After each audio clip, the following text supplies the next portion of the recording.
Today on the Meinl radio podcast, we welcome Jorge Garrido, known as El Estepario Siberiano in the drumming community.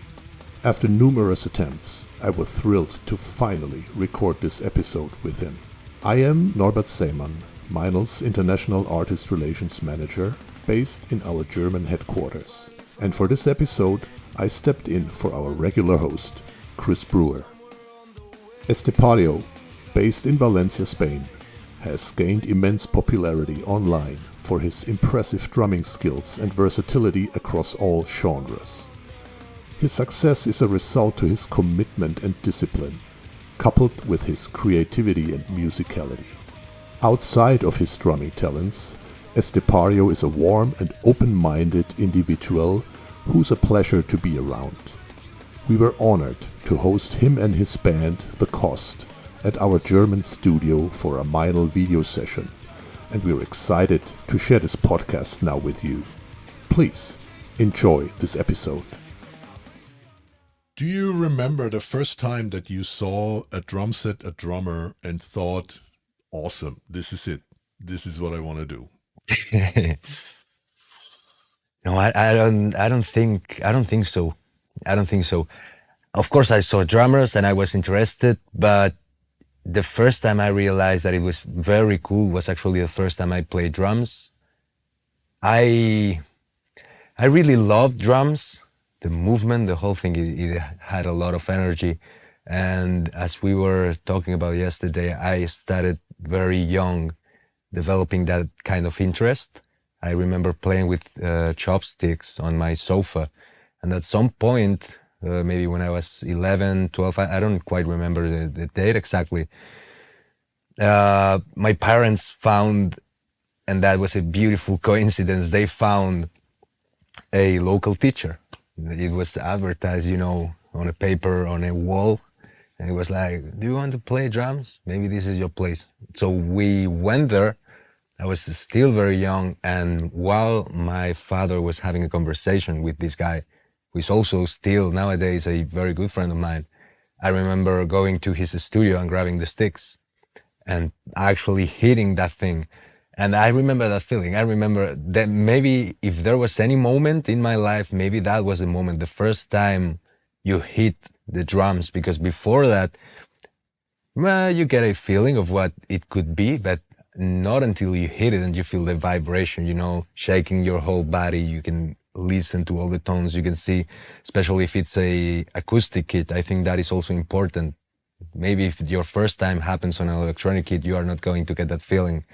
You can see how the dynamics are going to have a huge impact on the sound that you're going to produce, and you suddenly realize that it's not only an action, it's something that also produces instantly a feeling that you can physically feel on your body, and that you can control 100% to produce thousands of different possibilities just by moving the stick a little bit to the right or to the left, hitting harder.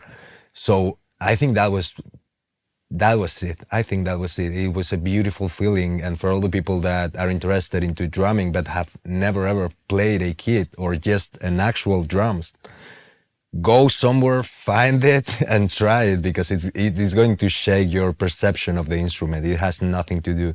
That and the bass drum, it really shakes your body and it is a beautiful feeling. So I would say that was the moment I fell in love. It wasn't. How old were you when that happened? I would say 11 or 12. I was very young, very, very young. But yeah, I would say that was the moment where I realized, at least I realized it was very good and I wanted to do it for the rest of my life, but not for my professional life. I had never developed that interest of being a professional drummer until way later in life. I never wanted to be a professional drummer. I love drumming. I still practice a lot, but that was something that I did, in my private life. I wasn't sharing that with friends or family or whatever. It was just me on my room practicing as much as I could. But I never thought, never even dreamt for 1 second that I was going to be a drummer professionally. That was not a thought that I had in mind, not at all. Do you come from a musical family? Are No. there musicians in your family? No, none. Not a single one that I remember. No, not at all. So this teacher that you went to how did your drum journey continue from there on, up until now? Yeah, that is a good question. The problem with drums, I think, and with drummers in general, is that it is at least it was, nowadays it's becoming more price friendly, but it's a very uh, difficult instrument to start with. With guitars, maybe you can find your old uncle's guitar, in the basement or something. But drums are a little bit weirder to find. It's rare to find a drum kit that you can use often, especially with the noise that you are going to produce, not only the drums, but also the environment. So in the beginning, the most important thing and the number one task would be to find actually a kit that you can play. And that's why I needed a teacher. I really didn't want a teacher. I didn't want somebody that I could learn. I just wanted the kid, I was just a kid. I wanted to play a kid. So I started doing that. I remember it was 1 hour every week, every Monday. And I just went there and played as much as I could. I was really into that. I really loved it and loved the idea. But as soon as I had the kid, maybe I was, definitely I was too arrogant, but I left the teacher, I didn't want to be guided in that direction. I wanted to explore by myself all the possibilities of the kit. And luckily for us, drums are a instrument that you can actually learn a lot without a teacher. Of course, a good teacher is going to make you progress way better, but for regular pop rock music, you can actually hear, like, it's not like a guitar. There are not that many options. Bass drum is bass drum. Once your brain starts to recognize the bass drum, the snare, the hats, you can basically start learning that without the need of reading, without the need of, whatever musical knowledge you may need on another instrument. So I started doing that not because I wanted to learn the theory of drums, but because I needed to play and I didn't have a kit.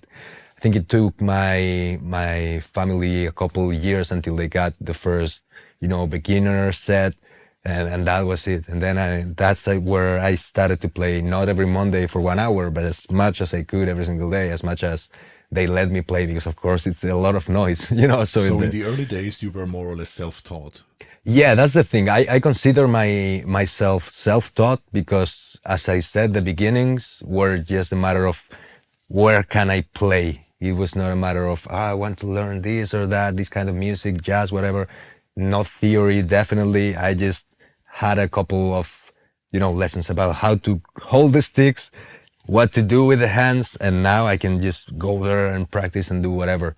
But he was very good. He was actually a very good teacher. Maybe definitely not technical one. Actually, the guy used to play trombone, but for some reason had a drum kit and decided that could be a side hustle. So yeah, I don't know. That's the way things happened. Yeah. What were some of the first styles that you learned to play? Did you just play along to rock music and songs? Yeah, I remember for some reason I loved Green Day and Blink 182. I think it was a big thing back in the day. And I had a couple DVDs of live performances of them that really inspired me. Yeah, it was amazing as a kid watching other drummers performing on stage. And I only had those two because of my older brother. He bought them and I had those two live performances. So that was all I could think of. And I tried to replicate all the songs. And I remember struggling a lot with things that now for me are super easy to do, just trying to play 8 notes on the hi-hat or 16th notes on the hi-hat or doubles on the bass drum. I remember feeling totally frustrated that it was impossible for me. I thought I would never get it. And somehow you just keep practicing and then you're able to do it. And right now you look back and you see that music and you go like, oh my God, now I can definitely play that, And I guess at some point you started a band too, playing with other musicians? That's an interesting question. Not at all. It took me a long, long time to start a band. I think the first band I was in, I was 19 years old. But again, I had already been playing for a lot of time. And for me, I had no interest in doing it. I felt I've always felt comfortable enjoying just playing drums. Like for a lot of people, there is a need to share that. And for me, there was no need to share that at all. I was already super happy just doing that and playing to all of those records that were inspiring me. So I really didn't see the point in that. Plus, again, with drums, there is a very complicated question. What are you going to do if you need to move to a rehearsal space? You need to move your drums, or maybe you need to buy more drums. I didn't have the money to buy more drums. I didn't want to move mine, you know, so it was like, oh, I don't know. It looked like an inconvenience to me. It was like, is it worth it? What am I going to get? Oh, you're going to play in front of people. And I was like, so what? My love on the instrument doesn't depend on the validation that some strangers are going to give. You know, I don't really need that feedback. I really like what I'm doing here. So it wasn't until very late that I started doing it. And when I started doing it... You mean you started doing band? Yeah. Or live performances. I know for a lot of people it's going to be like, oh yeah, but 19 years old, that was already pretty young. Yeah, but I had already been playing for a long time, and I had opportunities. I had chances of playing with friends on some spaces, and I just didn't want to. I didn't really see the point. But I think that was an advantage for me, because all the time that I spent just rehearsing by myself, when I got out and I started playing with other people, I realized that I really had put a lot of time into my drumming. Yes. And I remember I felt like, shit, some guys need to practice. You know, you should stop having so many bands, and you should just lock in your basement and start playing a lot, man. And after the first teacher, did you have more teachers later on? Or yes, you had yes. More? Okay. It took me 10 more years to get a teacher, and that was Yoel Paez, yes. who is in Spain. He must be probably the best drummer that I've ever known in my entire life. And I just started going with him. The thing with Yoel, it's tricky with Yoel, because he's so good that you don't need to constantly go to learn from him. If you could only have 1 month of lessons with him once a week, you already could practice for a decade. His concepts are basic, simple, but they take a lot of time to develop. It's mostly independence thing, you know, the Latin style, Cuban style. So those kind of genres, he gives you a couple of beats, and then you need to practice for, yes. You know. It opens up a whole universe. It opens up a whole universe, possibilities for your drumming. Yes. And I think still to this day, I mean, if you go back to some of the exercises, I would not be able to play any of them. Yes, and this would give you material to practice. Yeah. Like for the rest of your drumming life. Yeah. Basically, yes. So that's the thing. I did like 6 months with him, and I, at some point I was like, I don't think I should be here anymore, because I need to catch up with all the things that I've learned. You know, it was at some point, it was just like, okay, I need to learn this, I need to learn that, but I didn't have the skill to even play the exercises that I should be playing already. So I was like, okay, it's been beautiful, but now I need to go back, you know, and practice all the concepts. And he's an amazing drummer, but it's just too good for me. You know, I couldn't figure out the exercises in time, so I just stopped going. And then, you know, life happened and everything. We're still in touch. We were very good friends, and I hope I can go back there and just keep learning. I feel like right now, because back in the day when I was having lessons with him, I definitely didn't have the same amount of time that I have now in order to practice. I feel like now would be the right time to keep going there again, because now I can definitely keep up with the work, and I would really learn way more than I did back in the day. Yeah, Yoel is awesome. He's an awesome musician. Yeah, Yoel. If great. If great you guy. don't know him, Yoel Paez on Instagram, YouTube, whatever. Yoel Paez is going to blow your mind. Amazing guy, amazing human being, and also exceptional player, killer player. So, at that time, I guess social media and internet already existed. Yeah. What was the first video that you uploaded? Do you remember that? Yes. First ever video that you uploaded onto the internet. The first video that I've ever uploaded, I didn't actually upload it. I played on it, but I didn't upload it. I was just playing at home. And I remember one of my friends, I must have been like 40, 50 years old. I was just playing, and it was Toxicity by System of a Down. I was just practicing that song. I loved that song back in the day. I still do now. And I was just rehearsing that. And I remember a friend came to my house and recorded it with his phone back in the day. Oh my God. And he uploaded it to YouTube. It wasn't even like Toxicity drum cover. It was like whatever name you can think about. Was it your channel already? Or No, it your was friend's not my channel? channel. It was his channel. But the thing is that even though the video was awful, because the quality obviously on that device was awful, everything was awful. But whatever words he used, I don't know. The video got not viral, but got some views. It got like 100,000 views. And That's good. That's a significant. lot. That's a lot. He Yes, didn't that's a even lot. have one subscriber. You know, it was like Toxicity, drum solo, Jorge, something like that. And for some reason, back in the day, there was not as much material on YouTube, so the chances were bigger actually.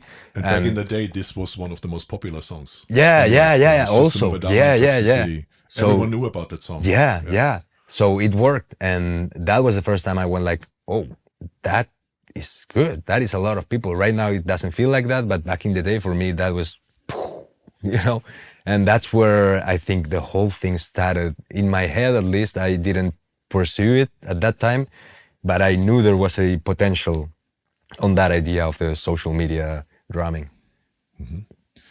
And from there on, you kept on recording videos, started your own channel probably. So the Toxicity album video already performed quite well, you said, on Yeah. your friend's channel. And then you began uploading your own content on your channel, started your own channels? It took a took a little while. bit. Yeah, it took a while. It took a while, maybe 3 or 4 years until I started uploading again. The thing is that when I recorded, as I told you, I had my first band a little bit later in life. In order to play with that band, we also recorded an album, a pretty amateur album. And we went to the studio, and the studio was Nova Studios, which is the same studio that I'm with now.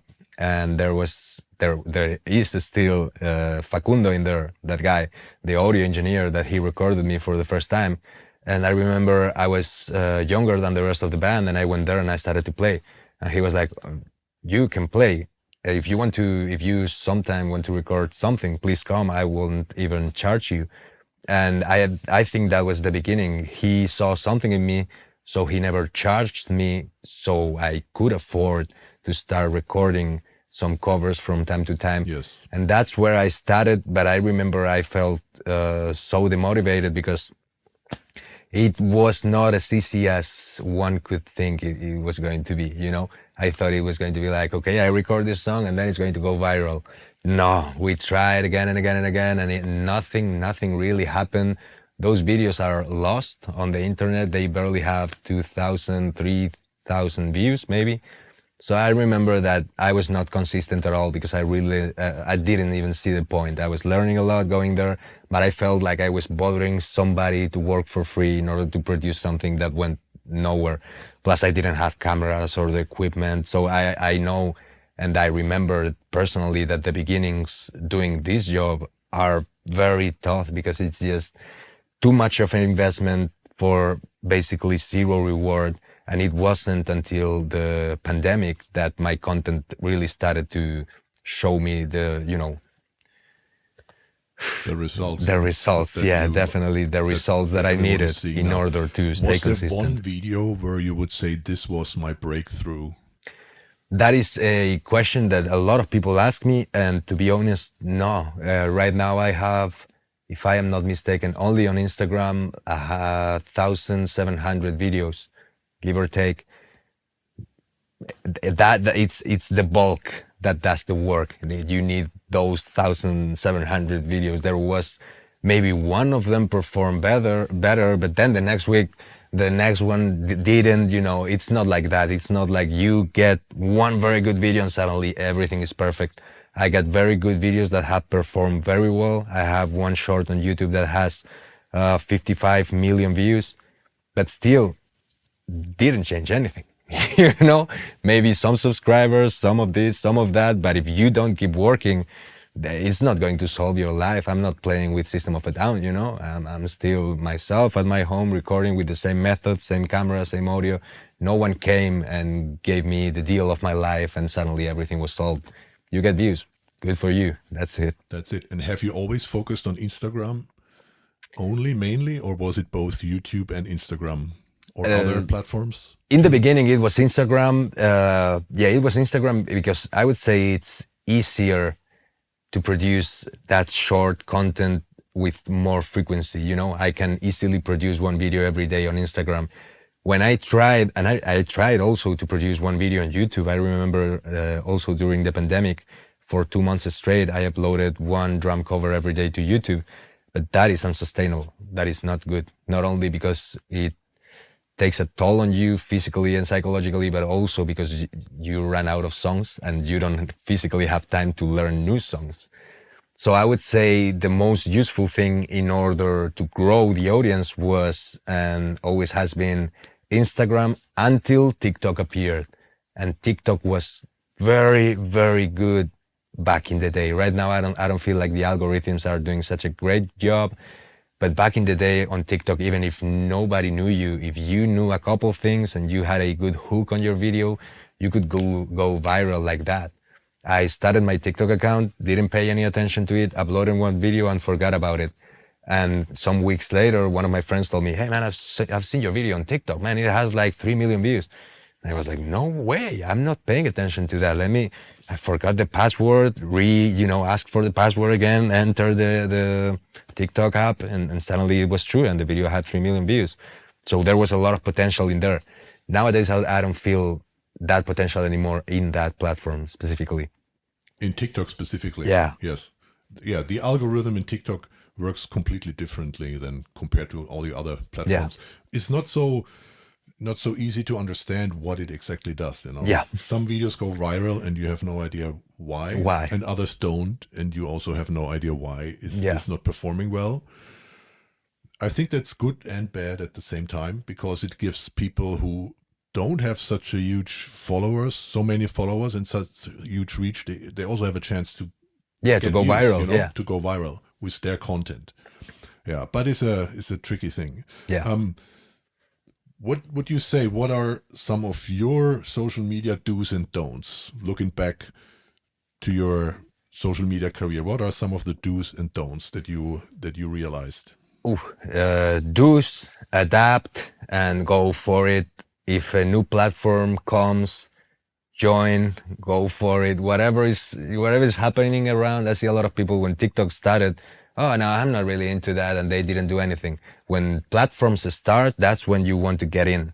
You don't want to get in late. You don't understand anything. You don't understand how it works. So probably that was a mistake that I committed on TikTok that was resolved a little bit later because just luck, because of luck, I had 3 million views. So then I paid attention to that platform.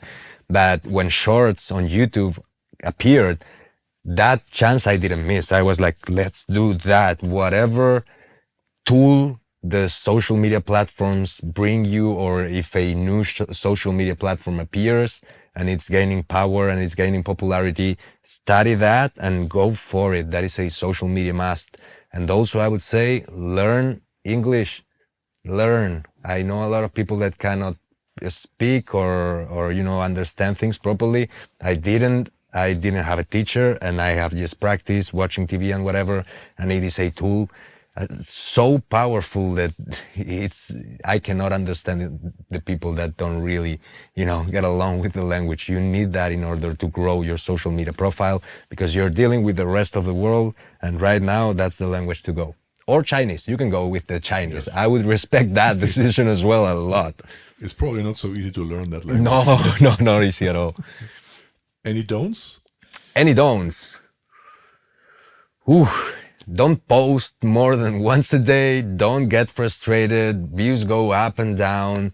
People get terrified when they see the statistics go down. It's just something that happens. Same thing with creativity. Sometimes you get plenty of ideas. Sometimes you get none. Trust the process. Don't take it personal. Just, think of it like a work. Sometimes you don't want to do it. Okay, nobody wants to work really, so just do it, shut up. And also something that I would say, a couple more things I would say. One of them, don't show weakness on the social media platforms. That's something that a lot of people do. I'm feeling so tired lately. I didn't really want to post this, but I'm so depressed. Keep that. No one cares. No one cares. It's true. There is a quote that says, "Don't talk about your problems. 80% of the people don't care, and the other 20%, they feel lucky that it's happening to you and not to them."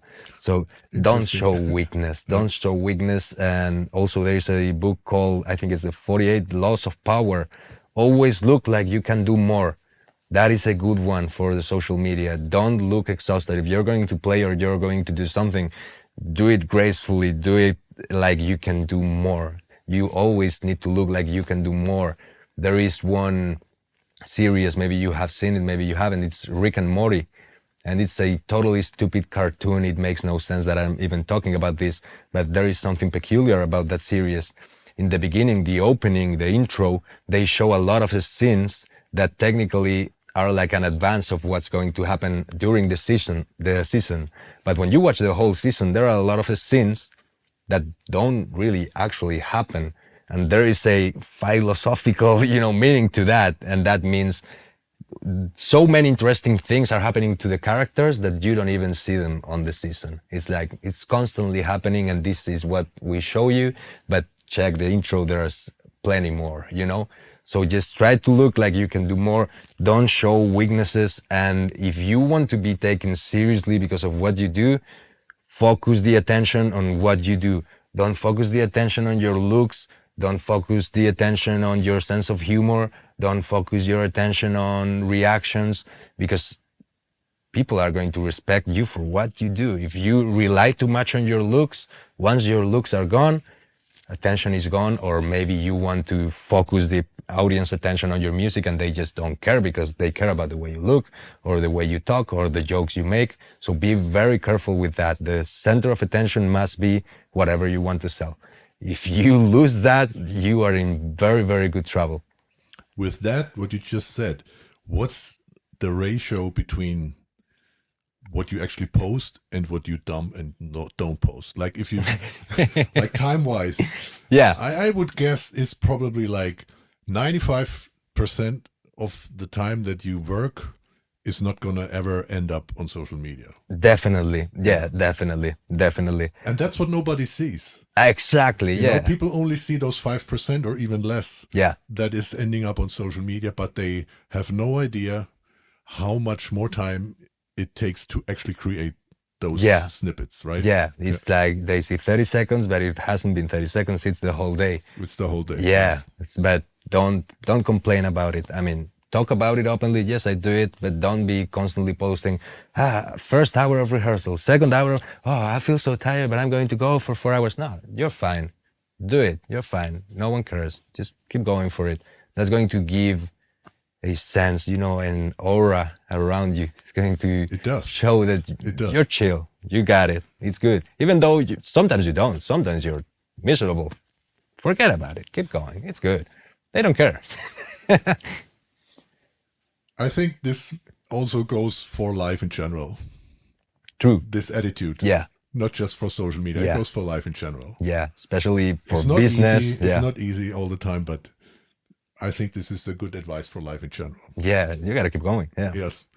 I read on Reddit some rumors about people talking about your videos being sped up.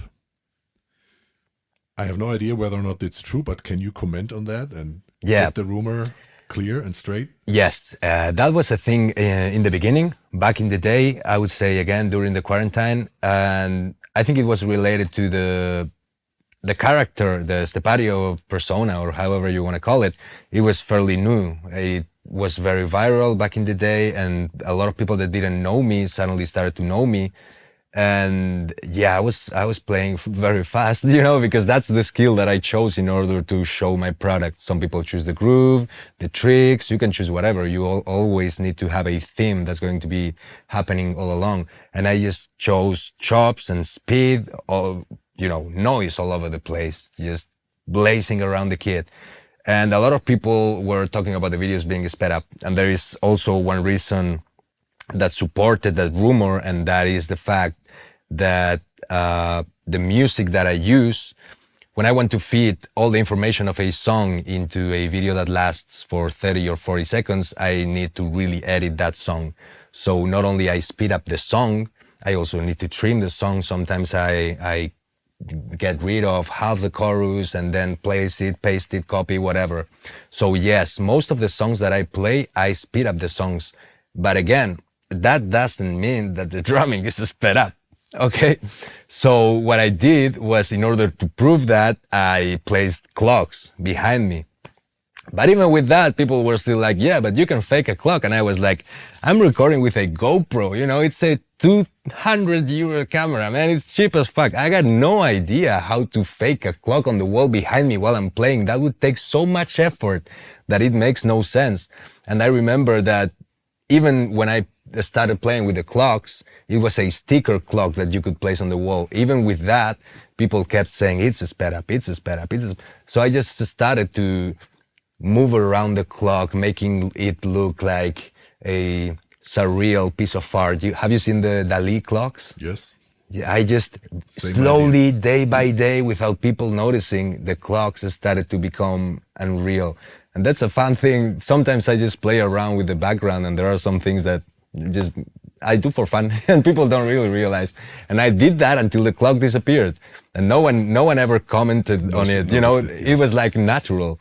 So eventually I just stopped doing it, and I think it stopped happening. I think no more people, especially because more new profiles started to appear, people like Riccardo Merlini, that really showed that I'm not fast at all. You see Eric Moore, you see, I don't know, Ronald Bruner Jr., Riccardo Merlini, Eugene Rybachenko, Cream, and you see drummers that really are fast. So I think people went like, oh yeah, no, that was not fast at all, yeah. So I guess that's the point. The music thing, the beginning, the new, and I don't know, it started to fade away slowly as I gained credibility, I think. Those rumors started to fade away. Didn't care, and I still don't care. It's okay. People can believe whatever they want. Yeah, I just read about it and it seems to come up again and again. So, but all clear. Yeah. Straighten that out. How does a typical day in your life look like? You wake up, cold shower, coffee, and you go to practice. I usually can get 3 hours of clean practice of whatever I want to practice before I start focusing on the video that I want to record. Then I start to think about what I need to do that day. I have like an hour, I would say, to prepare the little video that later is going to last 30 seconds, as we talked about. And finally, another hour I use to record that video, because often there are a lot of bad takes that just don't work at all, with all the tricks and everything. And that's also a problem. Those tricks, they don't happen all the time. The videos really take a lot of time so that everything falls into place. I want to look at the camera and do the tricks without looking, and sometimes you grab it and sometimes you don't. The more you work on it, I gotta say, you can see an improvement, and now you don't mess as much as I used to, but definitely it takes a lot of time. And the more tricks you add, I wouldn't say the difficult part would be the drumming. I would say the most difficult and frustrating part for recording the videos are the tricks. Tricks not looking, tricks making it look easy. That is the complicated part. So usually rehearse for 3 hours, free rehearsal. Then I have 1 hour of rehearsal of whatever I'm going to record, and then 1 hour of recording. Then you go have lunch. As soon as you finish, you take the coffee back to the studio and you can edit the video. If you want to get close-ups, if you want to get slow motions or whatever. I also like to take the drums out of the song that I have recorded in order for everything to sound better. And then I can also worry about, I don't know, sometimes I take the lows of the song. I play a lot of electronic music, so I need to equalize a little bit the song that I'm going to play so that my drums fit in. And once that's done, you can go back and rehearse. Or if I need to produce a YouTube video, then I can record it in the afternoon. But more or less, it's I would say 9-10 hours of work every single day. And when I'm done at 8 p.m. more or less, I go to the gym, have dinner, and do whatever I want. I can stretch, I can chill, play video games, whatever. I remember you once told me when I visited you that you can only practice or play drums up until a certain time, lunch time or so, because of noise and bothering the people, your upstairs. I have two studios. The one that I have, it would be similar to here, I guess. You got one studio, the professional studio that you have seen on my house. That's where I record the drum covers and everything. You want to get proper reflection of the sound, just like we have in here on this studio. The wall that's behind you, it's concrete, so it has a lot of reflection. We were looking for a powerful sound on the professional room, and that meant no isolation. If you kill all the sound, then the recordings are going to suffer. But that's not a problem that I have on the space that I record. The drum kit that I have in order to play is on a room that's totally dead. It has no reflection whatsoever. It's totally soundproof. So when you want to make noise, you can make as much noise as you want. I try to respect the hours until 8 p.m. I wouldn't go farther, but I think I could easily. And right now I have the electronic drum kit, so it wouldn't be a problem. Right. But the problems often appear upstairs because, of course, there are a lot of neighbors and it's not isolated at all. It's as raw as it gets. And then you hear how the recordings sound with the room microphones, and you got a powerful, powerful room. That is a beautiful sound. And in terms of like the business side of your career, how much time does this take? Like spending time editing, working on emails, business in general. I'm sure there is a lot of stuff you have to handle besides what's ending up on YouTube. Yeah. So how much time does this usually take?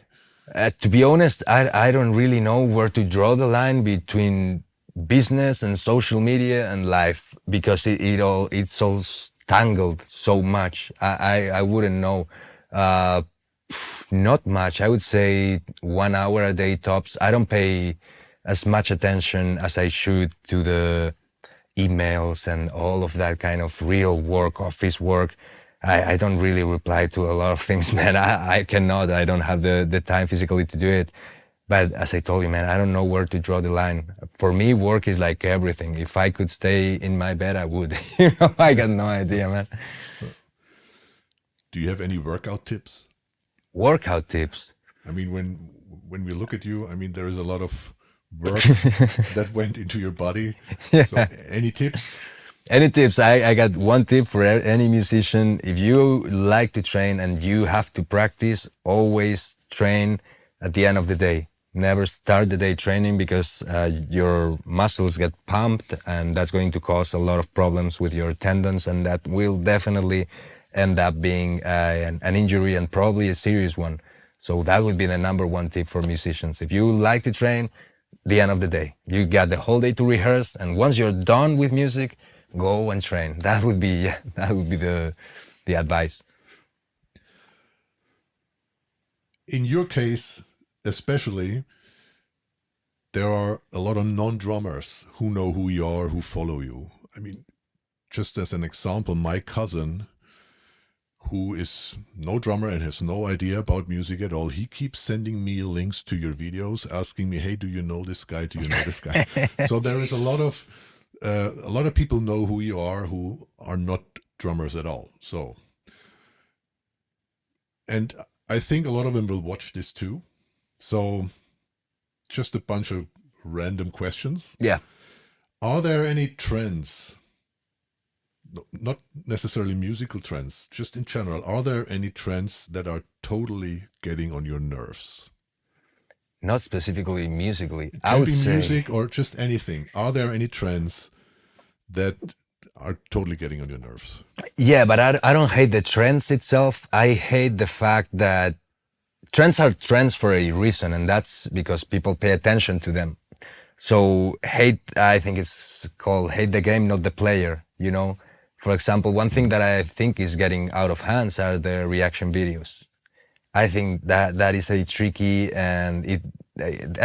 thing, and it should be studied by the scientific communities, you know, because you can really tell that people are more likely to watch a video where somebody is reacting than to watch the video itself. And I think that is a massive problem. And I don't know what the reason is. I don't know if people are looking for that kind of validations because we are getting lonely with all the social media and stuff. But they really do struggle a lot. I don't think people have attention to the product unless there are reactions. And I love the fact that I have a lot of people reacting to me, but I have one thing that makes my case special. I'm not making any money with my content because I have copyright and everything. But if I was somebody talking in front of the camera, the owner of a podcast or something, and those things happened to me and my content started to go viral with people just placing his head, like doing, those people are making a living. In my case, I don't care because, as I said, I don't make money. But I think that must be the most, that must be awful, man. And it's happening and reactions work. And I'm doing reactions myself. I still don't get paid because, copyright and everything. So I feel it's okay. But the amount of attention that people deliver to those videos is like, concerning. I would say it is a concerning thing, and it shows that I don't know. I don't really know what it shows, man, but I don't feel it like it's good. And also the lack of attention, you can see when you're studying the statistics of your channels, you can see that the attention of the people is getting, smaller and smaller and smaller. The retention rates are, concerning as well. You can post a 15-minute video that's a very successful video that has 2 million views in 1 month, which is amazing. Still, retention can be like 1 minute 30. And it's like, wow, people don't even watch the 10% of the video. They start it, skip, forget about it. Yeah. And nobody can do anything about it because I guess we are all to blame. I guess I'll do that too. I'm no exception, More or less, we all do it in one way or the other, yes. Yeah, that is concerning, and that is having a huge impact. And it's like the vaping thing. Maybe it's harmless, maybe it's not. We'll see in 20 years who's dead. We'll see in 20 years what's happening. But the fact that people cannot sit and enjoy something like a conversation, that is a massive problem, and it's definitely having an impact on the music and the music industry itself. It's like people complaining about the simple music, reggaeton and everything that's happening right now. Why do they get so much attention? Because you're not paying attention to anything else. You're reducing. You are not able to enjoy complex works of art anymore. Classical music nowadays would be a disaster. No one would listen to it. Nobody has the attention to just sit down and try to enjoy something that's complex, that's going to require a lot of energy for you to understand it. I do. Yeah, maybe. Yeah, but you are 50 now, man. Right. But you really need to be aware of sitting down and listening. You can't do it on the go or while you're doing something multitasking else. That doesn't work. No. That you can't do. But if you love music, no matter which genre, it's important to just sit down and do nothing and enjoy and listen carefully to this type of music, to the music that you like. I think it's important to have more of this understanding again of because this is the original idea of music and songs and albums, is to really pay attention to what the people, the artists who composed it, who created this, had in mind and wanted to achieve. Yeah. And it's not captured in a 30-second video. No way. There is no way you can do that. Teaser it and stuff, but yeah, I'm totally with you there. Yeah, that is a complicated issue. It is. About trends, I would say that, and I don't know, people I think they're relying too much on the looks. And I see the new profiles that are really booming. It's just people looking very good with a lot of cameras, a lot of good lighting, and just super nice movements, the tricks. But the drumming itself sucks. But the tricks, the views, so they get audience that doesn't necessarily need to be drummers. But still, I feel, sometimes I feel lonely. I feel very lonely, not in my life, on the social media stuff, because with quarantine, I could see a lot of professional drummers doing a lot of things, and I was constantly getting inspired by people out there. Andy Prado, which, by the way, you just signed with him. Andy Prado, wow, David Cola, whatever. A lot of people were out there just playing and uploading to social media. And nowadays, I feel like there are just handsome people doing stupid tricks in slow motion. And I don't know. I don't know what else. People doing jokes about how the China moves on the breakdowns and what's going to happen if I don't know, going to play the drums with dildos. Why? Why? Why would you do that? What's that? And millions of views and oh, everyone's laughing. And I feel like I'm outside the cinema watching the audience laugh and I'm just alone in the rain outside looking at it like, what the fuck is going on in here? We're losing control. And it's getting more and more weird. Weird things are getting attention, and that's what's hip. Good, but they are not good. You can play drums with dildos. Do a good performance. I'll stay there. I'll enjoy that. I'll love that. Yes, and do a the good algorithm, performance. then they will reinforce that. Yeah. You know? But I don't know. I don't see the quality drumming backing all of those stupid ideas. If I did, I would encourage that. Lovely. But I don't. Is there one thing you know you should do, but you don't do it because you don't have the time and you don't have the focus? But you know, I should do this. Yes. Stop smoking. Stop smoking. That's smoking. It. Yeah. I feel like we all have knowledge about what we're doing wrong in life and we just don't have the courage to go through it. And I feel our lives would be so much different if we just change the habits that we don't like and that we know that we don't like, but still we do it again and again and again. And they develop our life and we just go through it and we do nothing against it. I feel like that's the main problem with humankind in general, not only now, but back in the day. And you read some philosophers and you see that it's been the same topic all, through all the human history. And it's always the same problem. We know what's wrong and we don't do anything about it, but we do know what's wrong. Yeah, that would be my thing. And that's only the actions. But of course, there are only behaviors and things that we all know, we all have that we could change and we still don't. And it is a problem. And I need to stop that. That is an awful, awful habit. That's going to kill me someday. Yeah. It can be done. It's not easy. I can speak from experience. Stop smoking. It can be done, but it's not easy, but it can be done. Yeah. Yeah. You know, the thing is, there's going to be that one moment where okay, now is the right time. Yeah. And then it flips the switch. If it doesn't click and there is not the right time, you can try a lot of times. Yeah, whatever. Without success, and you will fail. But there will be this one moment where you realize, okay, now is the time to do it. And then you will be able to stop. Yeah, hopefully, man. I speak from my experience. Yeah. But, if someone was living with you, what would they hate about you? Ooh, nothing at all. Nothing at all. I'm silent, apart from the drums. As long as my drumming room is totally soundproof, I'm silent, I barely talk, I go with my thing. I would have been an amazing monk back in the day.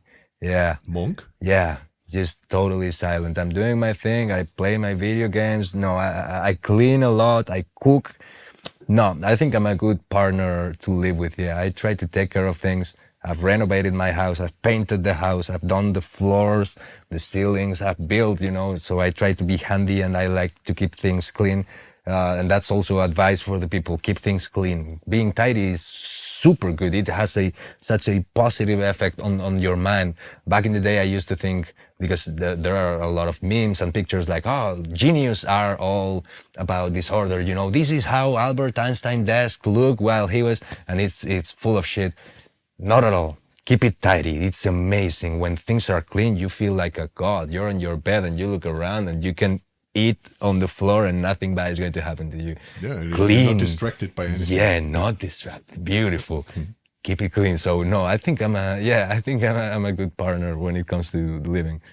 Good. If you could go back and start all over again, what would you do differently? Oh, that is a good question. I have no regrets in that sense. And not only what would I have done differently, but also what happened to me that affected me negatively, I wouldn't change anything. I am a believer that everything that I've done and everything that has happened to me, doesn't matter if good or bad, has delivered me to where I am right now, which is right here talking to you. And I feel like I'm in a very good and healthy position. My family is doing great. I am doing great. My friends are doing great. I feel like I'm happy, grateful, and blessed. And I wouldn't change a single thing, a single thing. I wouldn't have started smoking. That's it, you know? But even if I did that, things would be so much different right now. Probably, so yes, probably. I am just afraid of whatever could have happened if I didn't commit that mistake, or if I didn't do this or that. Sometimes you do, and that's one, for example, a little story that I can tell. One of the covers that I recorded, one of the first covers when I was with Facundo, was a song by The Weeknd. It was Starboy by The Weeknd, and he released it. I knew it was going to be a hit because The Weeknd and Daft Punk, that's going to get billions of views. That's a no-brainer. So during that night, instead of sleeping, I learned the song, learned some very complex patterns, and 8 hours later, I was already at the studio. I had the recording, I went home, I edited the video, posted the video in less than 24 hours. I wanted to be first, I wanted to be viral. And the copyright took it down. 5 minutes it took for them to take it down. And I was so sad, so sad, so sad. And that afternoon, a singer for my first job called me and told me, man, I've seen your video, you do play great. And I was like, what video? The Weeknd video. It's a race, it's only been there for 5 minutes. I must have been lucky. I got it. Mm-hmm. And he gave me a job that took me to another job, to another job, to another job. So sometimes it's that specific mistake that you feel so bad about, and sometimes it just has changed something and you were just not paying attention, and the blessing is on the way. And I felt like that so many times in my life, where I feel like I've committed a mistake or something has been bad, and suddenly somewhere something good is coming and you still don't know. And sometimes it takes years for you to see that, but eventually it happens. So if you look around, sometimes you really should feel blessed instead of feeling bad about the mistakes that you have committed, because they often lead you either to better things or to better perspective on how to handle bad things. And that is a blessing itself, you know? Right. I mean, mistake is a very strong word. It's a very powerful word. Yeah. But I always think of it like, it's not the end of the world if you make a mistake, no, as long as you don't make the same mistake twice. Yeah. You know, learning from the mistake is fine. So making a mistake, no problem, as long as you learn from it and don't make the same mistake twice. Whereas, like I said, mistake is a very powerful word, and I would maybe describe it as like experience, you know? Yeah. Make an experience, learn from it. Was it good? Was it bad? How can I improve from there? Yeah, that's the thing. Think about this. If you had the chance to send one statement, one message, one sentence to every mobile phone in the world, for everyone to see it on the screen for 1 year, it stays there, what would be the sentence or the message that you would send to every mobile phone existing? Something you want to tell. You could say, I know what you did, and fuck everybody's minds, you know? That would be amazing. Waking up, I know what you did. Oh no, shit, what did I do? No, and then, not as a musician, you mean, like a human being thing? Oh, we need to stop the war. We really need to stop the war. We should be aware of that threat. That is a real threat, causing real deaths and desolation and hunger and awful things, and that can be stopped. It's people in power that should be representing our interests, and they are obviously not, because when you talk with the people itself, they're not bad. You know, nobody wants that. There was an article called "The Philosophy of No" back in Spain when I was studying in sociology. There are some things that just nobody denies. No to war. Nobody's going to say yes to war. No. No, war, no, that's a bad thing. Let's just stop that. We need to stop that hatred. How would I phrase it in order for people to realize what I'm trying to explain? I got no idea, and I would probably have to think about it a lot. But that is a threat, and that is something that we need to take care of, and we need to see each other as the same thing, like a unity. The whole frontiers, different countries, different nationalities, different ethnicities. Sorry, I think that is obsolete. That belongs to the past. There is no difference whether you're here on Mozambique or on France. We are all the same, and we should look after each other. We're living on the same planet, the same fucking planet. We share resources. We need to do something about that. There must be some kind of political change that's going to take humanity to the next level. It's either that or oblivion. We are on the verge of a nuclear crisis, I think, and nobody's doing anything because nobody thinks anything can be done. But the people, there is a saying also that says the people that are destroying the planet have names, last names, and addresses. And that's a quote. They do have names and addresses, and somebody can go there and ask for some responsibilities of the whole thing that's happening. I don't know. I wouldn't know how to phrase it, but I just feel sad about the way the world has been turning up lately. It's danger out there, and it's very, very fucking sad. That is a strong and great statement. Yes. You feel the same, right? I feel the same. It's the philosophy of no. There are some things that everybody agrees. Yeah. The people are always good. Yeah. Well, total other thing. What is your favorite cymbal? My favorite cymbal right now would be the ride, and I told you about it. The ride that I'm using right there. Especially, I think it happened especially with the trio. You can see that there's a lot of space in the middle because we only have, guitar, bass, and drums. Often you got a couple of guitars, maybe keyboards or whatever, and you need to fill that space with something. And I feel like the ride has given me the tool to do that with a beautiful sound. It's not like you're filling it with notes. No, it's just one note, but the rest of it, it's a long, nice sound, and you can change it. It's a very dynamic ride. Depending on how you're hitting it, it's going to produce a totally different energy, totally different vibration. And I actually used it to record the first song that we recorded, which hasn't been released, but we have recorded it in here. So it will be released in here as well.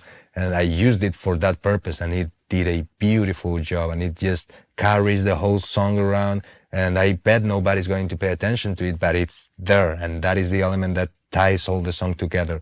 It's a way of not putting more notes, just using a different sound that's going to fill the whole space with that beautiful metallic, sound. It is very pleasant to my ears.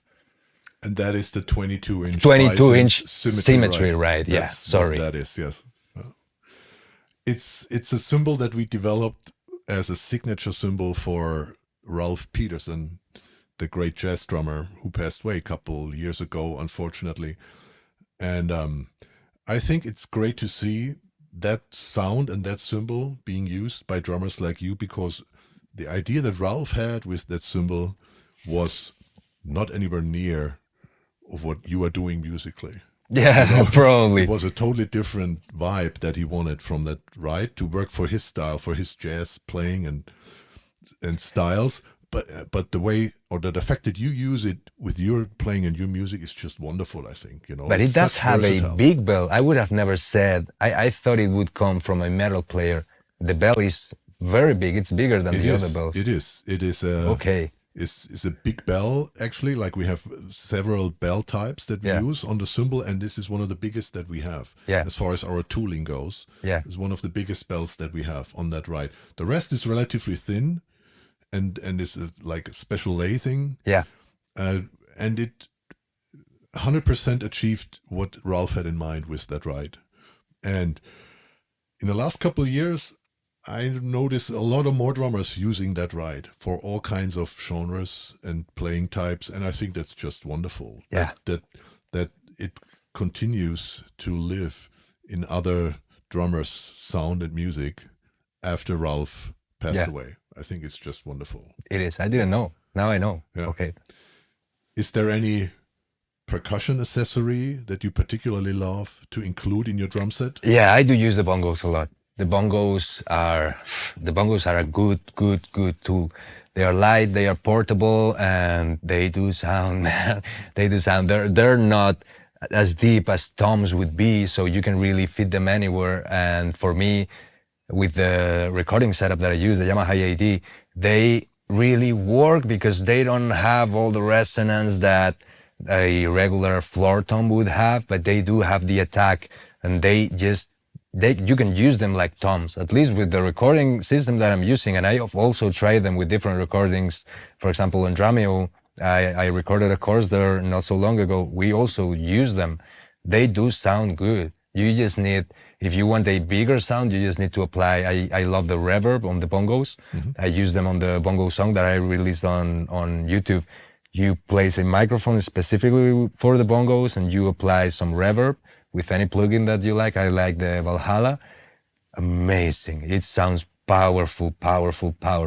So yeah, don't judge them too quickly, because once you're on the studio and you can amplify them, then you can get a very massive sound from the bongos. I think people judge them too quick because you listen to them in person and you go like, that's not a tom. Tom is louder, you know. Okay, give it a go. Put a microphone, give it a chance. It's like the Kaisha. Give it a chance. Yeah. And suddenly you become surprised. Oh, that is very good. Yeah, that's what happened to me with the bongos. Yeah. I think it's great because bongos are known, like traditionally, to play with fingers very quietly with the hands. Musically, they don't stay out so much in the mix. But now, since more and more drummers use them and include them with the drum set, and like you said, put microphones, put effects on everything, it's a whole other ball game. Yeah. And it makes a lot of sense musically in many situations. And also, I thought see this more and more. I thought they would break, and they didn't. They don't. They hold up really well. They don't break at all. I've been playing the Sempero bongos with the sticks very hard. Yeah. No problem. They're still there. Any final message? Yes. Thank you so much to AFW Studios. We are here in Germany. This place is beautiful, and we feel like we're at home. So as you can see, beautiful setup, and everything is looking and sounding sharp. So shout out to Chris, and shout out to the whole Meinl team. I've been having an amazing time here in Germany. Thank you so much, man. Thank you too. Thanks for your time. Thank you. Cheers.